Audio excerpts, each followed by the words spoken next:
ये चूंकि इनके डीएनए में है, ये पैदावार है धांधली की। Noon League is on its way out. जो मैसेज दिया जा रहा था वो लोगों तक पहुंच गया है। आपको तवक्को थी वैसे हसन साहब, ये जो इमरान खान साहब ने 20 में से 15 सीटें हासिल कर ली, फिर एक आज़ाद उम्मीदवार जीता, नून लीग श्रिंक होकर हुकूमत में होते हुए इतने फाशिज्म टूल्स इस्तेमाल करते हुए 4 सीटों पर आ गई और इमरान खान 15 सीटों पर चले गए। तवक्को थी आपको 17 जुलाई को? देखें, मैं तवक्को को तो छोड़ें आप, मैं ये बात कर चुका था कि ये चूंकि इनके डीएनए में है, ये पैदावार है धांधली की। अदरवाइज नवाज शरीफ साहब एक ऐसे आदमी थे जो काउंसलर नहीं हो सकते थे, हार गए थे।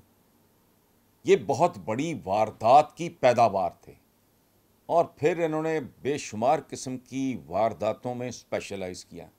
तो मैं ये कहता था कि अगर किसी वजह से कटेल हो गई या कम हो गई, ख़त्म होने का तो सवाल ही नहीं पैदा होता धांधली, तो इमरान को रोक कोई नहीं सकता। उसकी वजह है, it is written on the wall. इसके लिए किसी अक्ल की ज़रूरत नहीं।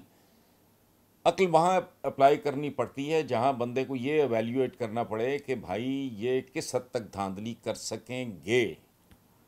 तो न्यूट्रल्स चूँकि वाकई न्यूट्रल्स थे, ये ख़ास हद से आगे नहीं जा सके, लेकिन जो प्री पोलिंग डे पे और उसके बाद जो वारदातें हो सकती हैं वो सारी की हैं इन्होंने, वरना माइंड बॉगलिंग होती है इमरान की। ये तो मैं पहले भी कह चुका था कि डिपेंड करता है इलेक्शन किस तरह के होंगे। और एक बात और, मैं आपको आपका सवाल तो शायद इस तरफ इशारा नहीं कर रहा, लेकिन मैं जनरली ये समझता हूँ कि Noon League is on its way out. इसका ज़वाल शुरू हो चुका है और मिसाल उसकी ये है कि टार्जन हो या कोई सुपरमैन हो, कोई सैमसन हो, कोई रुस्तम हो, बंद मुट्ठी में रेत जब तक इंटैक्ट है, इंटैक्ट है। अगर 2-4 रेज़े, और मैं आपको एक बात बताऊं, नवाज शरीफ वहाँ बैठ के मामला समझ गया है और पैनिक कर चुका है। 2-4 रेज़े मुट्ठी से खिसक जाएं तो दुनिया का ताकतवर से ताकतवर आदमी भी उसको इंटैक्ट नहीं रख सकता। नून लीग का ये हाल है कि तेज आंधी है और तूड़ी की गठड़ी खुल गई है इनकी। ये अब रुकेगा नहीं, इसकी स्नो बॉलिंग होगी। और ये जो एक मिथ चलाने की कोशिश कर रहे हैं ना कि अगर नवाज शरीफ होता, ओ भाई पहली बात तो ये क्यों होता, भाई सियाना आदमी है, तजर्बाकार है, वो बैठा है वहाँ आराम से। और ये मिथ उस दिन टूट जाएगी the day he lands here.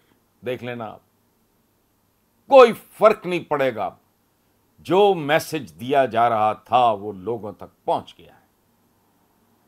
It has taken more than 30 years। तो लेकिन वो मैसेज चला गया। अब नहीं, ये रिवर्स मुझे नहीं होता लगता। ये नून लीग वाला जो कारोबार है ना, कतन नहीं। इन्होंने धांधलियां, सीरीज ऑफ धांधली करके इन्होंने पीपल्स पार्टी से पंजाब बिलखसूस लाहौर छीना था। अब कुदरत कहते हैं ना, अल्लाह पाक का कहना है कि मैं दिनों को इंसानों में फेरता रहता हूँ। दिन फिरने शुरू हो गए हैं। They have already lost. General election आने दें, आपको समझ आ जाएगी। सब्सक्राइब करें और बेल दबाएं ताकि कोई खबर रह न जाए।